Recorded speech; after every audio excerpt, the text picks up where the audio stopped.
Think China, 29th of February 2024, 3 years later, how are China and India handling Myanmar?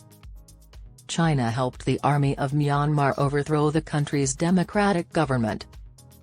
With elections taking place in more than 40 nations this year, the indications of deteriorating democracy in countries like Myanmar are concerning, particularly in light of the number of people killed since the military takeover on February 1, 2021.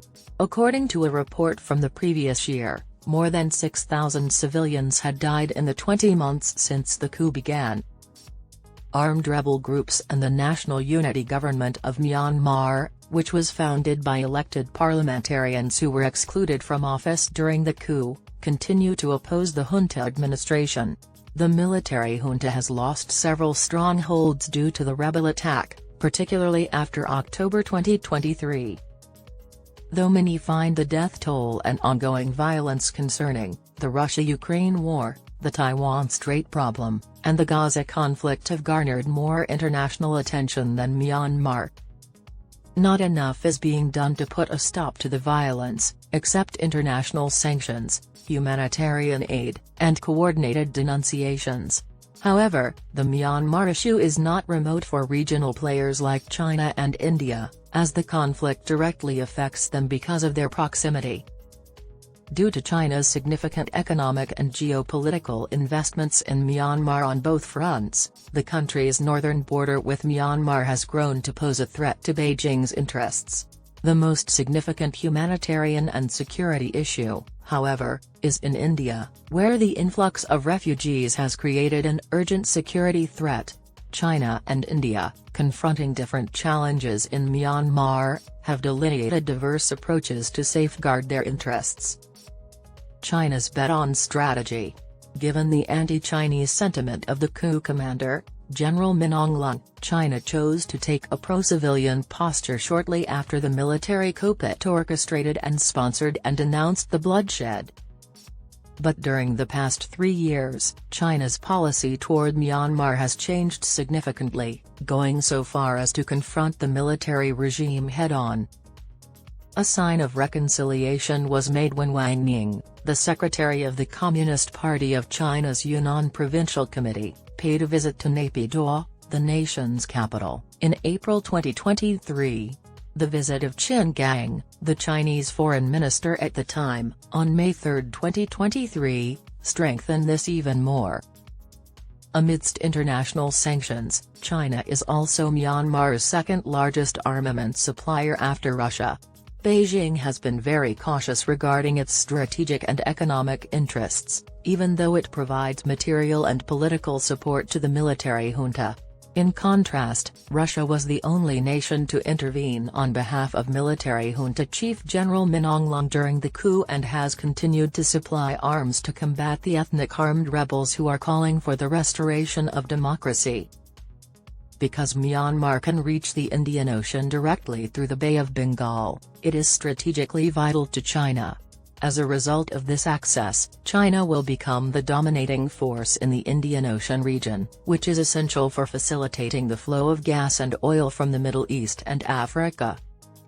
China must balance a strategic imperative with the need to safeguard its significant investments in Myanmar, which is estimated to be worth millions of dollars, against competition from regional and international players like the US and India, who support restoring democracy in that country.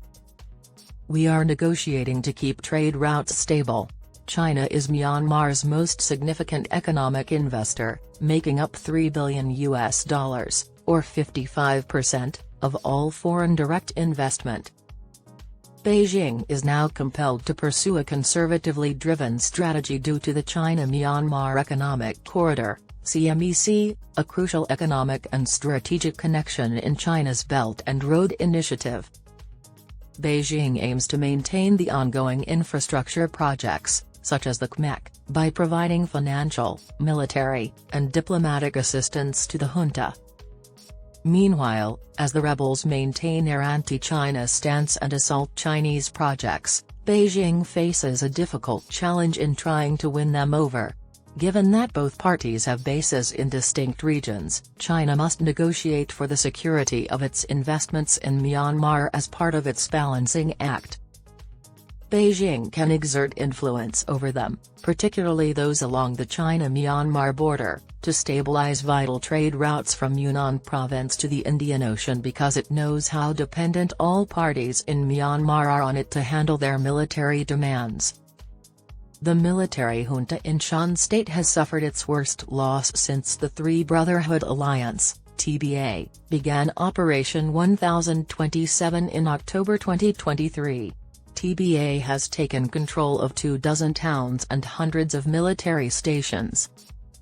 Beijing is said to have supported the Three Brotherhood Alliance, which consists of the Arakan Army, the Myanmar National Democratic Force, and the Tong National Liberation Army. Chinese backing for TBA has increased significantly since the junta authority was unable to apprehend the internet scammers operating out of Myanmar's northern state who were embezzling millions of dollars from China. China mediated a peace deal between the TBA and the military junta in December 2023. But the two sides tore up the deal within a week, and the dispute picked back up steam. Although that is only partially accurate, some experts view this as a failure of Beijing's diplomatic efforts. China believes the impact on Beijing's interests and investments is more important than the political dynamics inside Myanmar, including the junta's connection with rebel groups and the party's shared objective of reaching a political solution. China has often emphasized in its public comments that it would like to stay out of Myanmar's political problems. Security and investment considerations have been the cornerstones of the official Chinese strategy. By doing this, China has been able to get some guarantees from both sides on the safety of Chinese citizens living along the border and investments made throughout the nation, especially in the Khmer.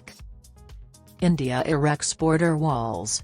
Myanmar is a crucial geographic component of India's Look East policy, which the government of Narendra Modi has renamed as the Act East policy. The Act East policy aims to connect Southeast Asia and northeastern India for connectivity, economic cooperation, and the formation of strategic alliances. Like China, India aspires to have more influence in the Indo-Pacific area. However, Delhi's goal is to counterbalance the impact of China, just as its three quadrilateral security dialogue, Quad, partners, the US, Japan, and Australia.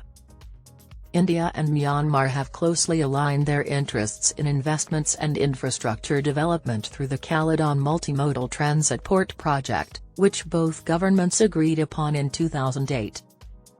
The project links India's eastern seaports with Sitwe Port in Myanmar by sea, river, and road, facilitating East India's access to Myanmar. However, the project's development has been sluggish because of the ongoing fighting and Myanmar's security circumstances. Security issues and the refugee crisis. A soft border between India and Myanmar has long supported the deep cultural affinities and people-to-people ties between the two nations. On the other hand, India faces a situation akin to a civil war on the other side of a land border spanning over 1,000 kilometers. Over the past 10 years, India has faced a great deal of challenges due to the refugee inflow from Myanmar, which has been worse since the coup in Myanmar. Following heightened tensions in Myanmar between the Chin and Zhougong territories, the UNHCR reported in July 2023 that 600 new arrivals had entered the adjoining Indian parts of Manipur and Mizoram. With this, the number of refugees who have fled Myanmar and arrived in India since the coup in February 2021 has risen to almost 53,500. This circumstance raises concerns over border security, population changes, and the growing opposition from local groups in India's northeastern states, specifically in Arunachal Pradesh, Nagaland, Manipur, and Mizoram, where refugees seek sanctuary. Not only is there a massive civilian exodus from Myanmar to India, but hundreds of armed junta soldiers have also fled to India, creating a security nightmare. Manipur State, India, is home to an ethnic conflict that has been related to migrants from Myanmar. Both Manipur's chief minister and India's home minister attributed the state's ethnic unrest to illegal infiltrators. The necessity of a well-rounded strategy. India has chosen to deal methodically with the military junta, the central government, and the rebel forces in the bordering states of Rakhine, Kachin, and Chin. This well-rounded strategy mainly concentrates on advocating for the return of democracy, consistent with Western perceptions of the Myanmar issue but at odds with Chinese determination to refrain from making such suggestions. Delhi, however, is cautious not to provoke the junta government as this could increase India's border security worries. Furthermore, it would not be in India's best interests for an unhappy junta to side with China if doing so meant losing its status as a regional powerhouse and escalating tensions across the border. Meanwhile, Delhi developed the Citizenship Amendment Act, CAA, in 2019 to prevent large-scale refugees from entering India. Given the security situation arising from Myanmar, the Indian government pledges to implement the legislation by May 2024 at the latest. India has also declared that it will fence the whole 1,643-kilometre border with Myanmar to improve monitoring and create a patrol track. Communities living on the border will be significantly impacted by border fencing, both in terms of mobility and access to nearby markets and shared natural resources like farming and fishing. How India manages the untamed hinterlands and tough foresters when constructing the border fence is still up in the air. The prospect of the junta regime's total overthrow does not guarantee a speedy return to democracy, even though its hold has loosened in response to rebel advances in several areas. In light of the significant roles played by China and India, who have diplomatic relations with the rebels and the junta, the international community must push for a peaceful, negotiation-based settlement to the conflict. This strategy provides the most significant potential for stability and the ultimate return of democratic governance to the impacted areas.